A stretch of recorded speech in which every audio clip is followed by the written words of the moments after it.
Welcome everyone to the Schrock Show. So this is the first episode of adoption, and I'm going to be probably doing 3 episodes or 4, maybe if I need to, but probably for sure 3. And so this is the first episode of adoption. I'm going to be talking about in this episode about my adoption from birth basically to the time I was adopted. And then in the other episodes, we'll get into other people that were adopted into families and the families that adopted. So anyway, this is the first episode of the adoption series. So my background, my story, I was adopted, born in El Salvador in 1976.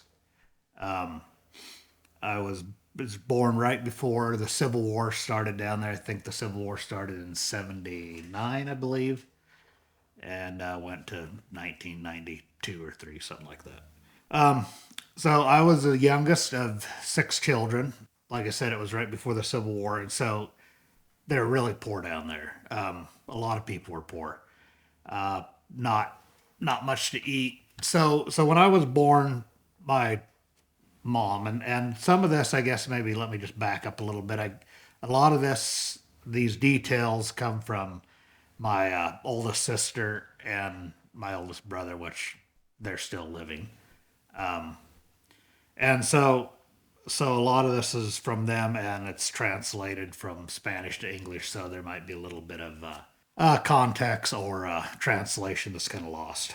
But anyway, so my mom had me right away. We were very poor. Didn't have milk. She didn't have milk, so they started feeding me rice water and sugar. So that didn't last too long because newborn baby feeding rice water and sugar isn't sustainable. So obviously I got sick. So she took me to the hospital, and it wasn't a just a regular hospital. It was a military hospital, and the military hospitals down there were worse than the regular hospitals. And medicine, I guess, was really hard to find at that time down there. So she took me to a military hospital, and they said, "No, there's nothing they can do. Just he's too bad off. They didn't have the medicines that I needed. Probably really dehydrated, I'd imagine." So well, that wasn't going to work. She wanted to take me home, and I think she didn't want to leave. She didn't want to leave me in the military hospital because that's what they wanted her to do. They said, "Just leave me here. You go home. I guess when I die, then I guess I don't know, go to the landfill. I don't know, somewhere." So she was like, "No, she's not going to do that." So she tried to sneak me out of the military hospital, and of course there were some nuns, and I think they were maybe angry nuns because they yelled and started waving around at the soldiers. So the soldiers grabbed her, and I don't know. I think this was before the hashtag Me Too, kneel on your neck type of deals were going on. So this was 1970s. Anyway, so I think they maybe, I don't know, kneeled on her neck or did something. Anyways, but she was really distressed and handcuffed her. And I think at that time, and this is where it's a little fuzzy on the story, but I don't actually know if she had me. I mean, I suppose she did. I think they probably just took me off of her or out of her arms. But I think right then she died. Is what I understand. She had just had a heart attack. Just the stress of I guess a mother having her baby ripped out of her arms. That's what I understand, anyways. I don't think that she died later in the hospital. At first, I thought she died in the hospital, but asking them the story again, I think that she died right there from, I guess, like I said, stress or heart attack or something.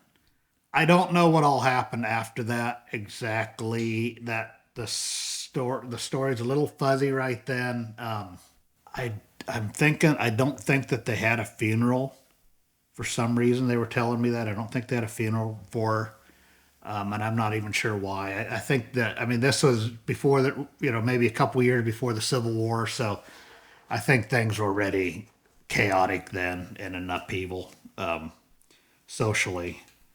And so I don't think they had a funeral, and I'm not sure exactly what exactly happened there. My oldest sister would have been, I think, 14 at the time. And from what I understand, she already had a child or two, not sure.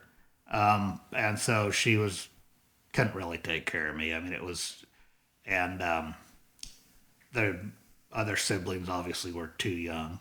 They did what they could for a little bit longer, but I was getting worse and worse every day. They took me to I think they took me to a local hospital, and local hospital's like, nope, no medicine. So they ended up taking me to a children's home. It was a long line, so apparently I guess they had people coming to the, well, it was actually, maybe back up a little bit. I'm not sure if I have that fact correctly on that, if it was a children's home maybe slash clinic, I think. So they stood in this long line to try to get medicine, and they did actually get medicine, and I guess I started getting better. But the problem with that was is they could not continue giving me medicine. Number one, they didn't have the money to do that. The resources, and so the I guess they just decided, well, the best thing is maybe just give me up for adoption to the clinic. And the clinic's like, yeah, that they would. I mean, that's what they were doing at the time. They were taking a lot of children that were abandoned, or I guess just left in the hospital, which that was abandoned as well. Or maybe their parents, I think, maybe were killed, which again was kind of abandoned. I guess that was about the only reason they took children. The orphanage took me, but before that, my father and my sister took me back to my family, I guess, and the details here are a little bit conflicting because I talked to them and they said that they took me to the orphanage and just gave me up. I talked to the lady that actually took care of me down there at the orphanage, which I still have contact with her. And she said that the whole family was there when they gave me up. So I actually don't, not quite sure 100% on that. But, anyways, they had to go to the courthouse. He had to sign the papers to get me over to the orphanage. So they did all that. After that, I was at the orphanage, I believe, for about, let me see, I think I came up to the States when I was about a year and a half, roughly. So I would have been maybe at the orphanage for maybe a year, I think, something like that. Maybe a little less, maybe 8 months. I was there till I was adopted. So that is up till that point. So I know that story, and I'll say a little bit more here, but I know that story is little bit or a lot different than a lot of people that I talked to that were adopted. I know I talked to some of you guys are going to be listening, and a lot of you that were just abandoned. Either your mother had you in the hospital, or and just left, or they just left you on the street and left, or both your parents maybe died. I'm not sure. So I always grew up knowing my family. And what is interesting, my family told me is, so after they gave me up, they did go back to the clinic. I think one time, maybe, I think it was. One time they went back there right before I was adopted to see me. Then after I was adopted, the lady at the orphanage kept in contact with my family, so she would. I don't think they mailed letters then, and I don't know if they came to the orphanage hub or she went and saw them. But somehow she kept in contact with them, and she would take them letters and pictures and just kind of let them know how I was doing. that's a little different, or maybe even a lot different than a lot of you that have been adopted, where you uh, didn't know your family and then you found them later on, and in the next episode we'll get into that. Now, before we get into that though, or before we go any further, so backing up, so a lot of people, which is interesting, a lot of people, and there's different programs out there, and there's different groups, I guess, that they try to dig way deep in your past and try to find something out, and and then that's what's affecting your current life, and they got to take care of that. And a lot of people, and they make money off you guys, so be careful with that. If it helped you, great. But there's a lot of there's groups out there that do that, and I'm not sure about that. So I've heard a lot of people say that, well, there's something that your parents were that or did that carries over to you, and I think what they're talking about is generational sins. And I'm not going to get into that. I'm not getting into that whole thing. But I will just tell you this. It's real interesting. Let me back up a little bit. I do know my father was native El Salvadorian, or indigenous, you can call him. And my mother was too. I think I have this right. My grandparents on my father's side, my dad was white and my mom was indigenous or native El Salvadorian. My grandparents on my mother's side, the mother was white and the dad was El Salvadorian. Because I'm not doing the whole DNA test thing. That goes straight into the whole system. So, anyways, that's how I feel about that.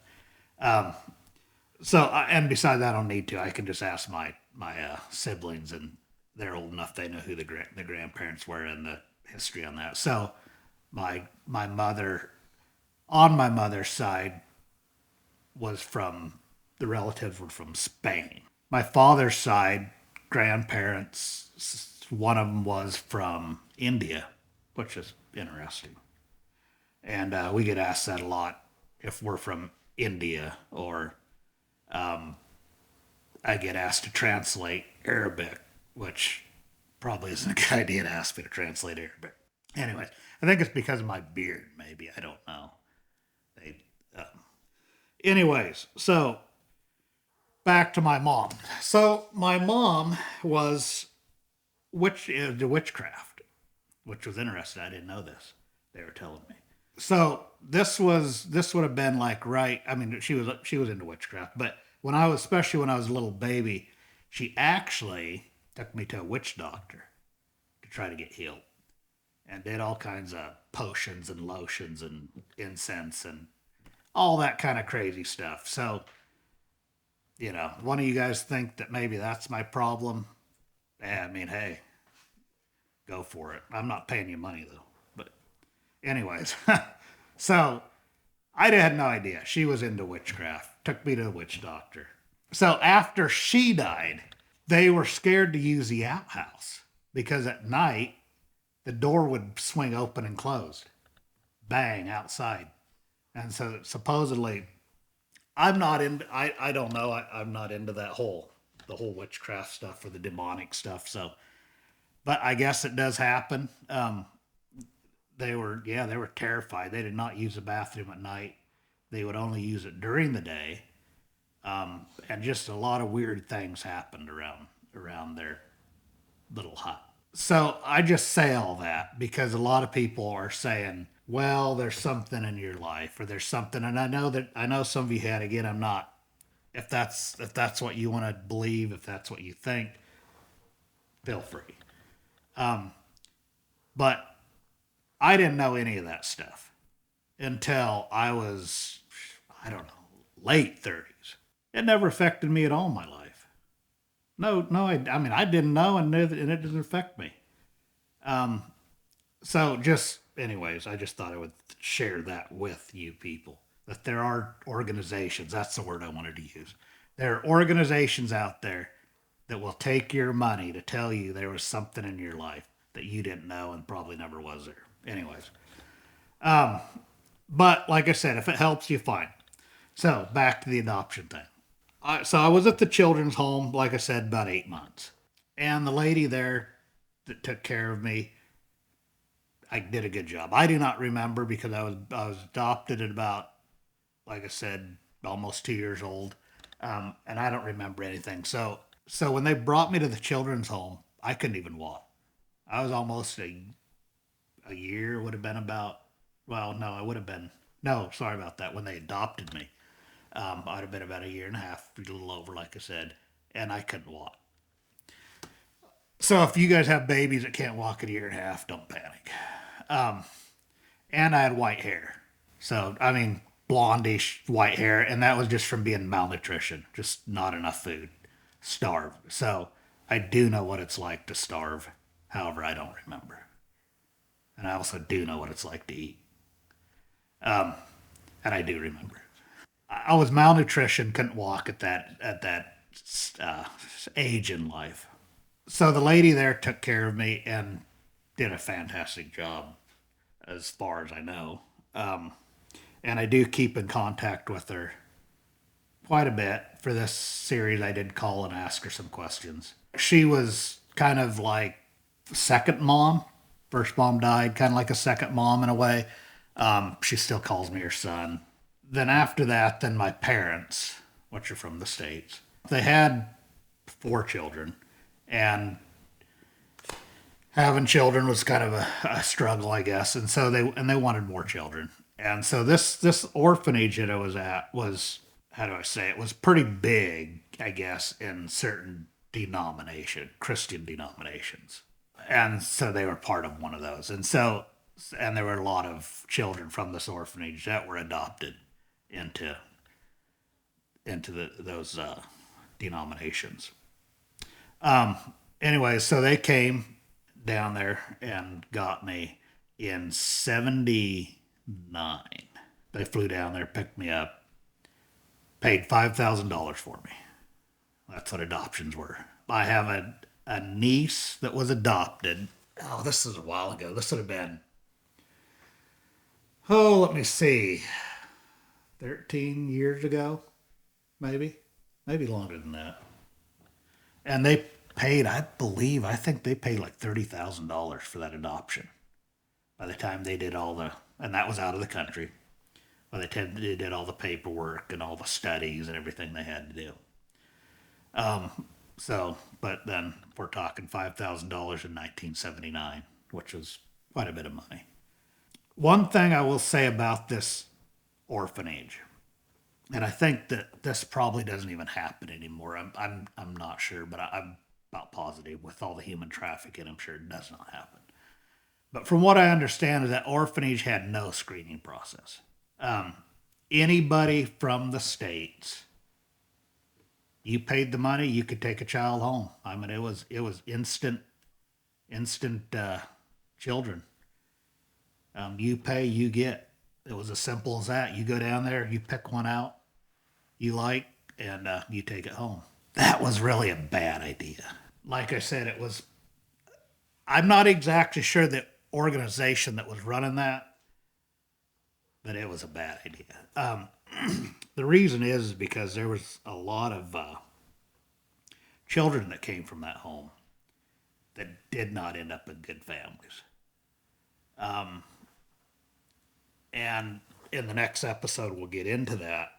I called quite a few people that were from that home, and most of them were, pretty good, but some of them were pretty bad, and some of them were really bad. I don't under. I That was, like I said, that was in '79. They had no screening process. It wasn't. Somebody correct me if I'm wrong, but I don't think that was a government run facility. Not saying that that's any better. I mean, that could be, shady itself. But this had very little no very to no oversight over it as far as that. I don't know if they called people and did background checks on them. As far as I know, they did not. Maybe, but there was no study done or anything. And I say that all because in the next episode we're going to talk more about that and about children that came from there. It seems like a little bit. It might have been. I mean, it seems like there could have been, and maybe even a little bit of human trafficking going on. There was one guy that did. So there was somebody I talked to that wanted to go down there and get paperwork done, and they were fake. And supposedly the guy that took care of that did some shady things. So, anyways, we'll get into that whole thing next time as well. But anyways, so that's a little bit of my story, where I came from. I ended up in the states, and we'll get into my family next, and as well as other things. A lot of people that are wondering maybe why I don't have the same feelings as they do, or maybe why I don't think the same way as they do, is because that's my story. I always grew up. I always knew my family. My family gave me up simply just because they wanted me to live. It was an unselfish thing they did, and I'm grateful for that. I'm grateful to them. I'm grateful to my parents that adopted me. But so I've always known them. I've always kept in contact with them. I know my brothers and sisters. Like I said, my mom died at a very 6 months old. My father passed away here maybe 5 years ago. So I've always known them, and we have a good relationship with each other. So I don't necessarily have the same feelings that a lot of you do, and or even think maybe a little bit like a lot of you do on certain issues, simply because that's my story. And so thank you for listening to this segment of the episode. And like I said, in the next episode, we'll get into people that were adopted, and maybe get a little bit deeper into some other personal, not necessarily my personal things, but maybe some other some other people's personal things. And we'll see where all that goes. But anyways, thank you again, and we'll see you on the next episode.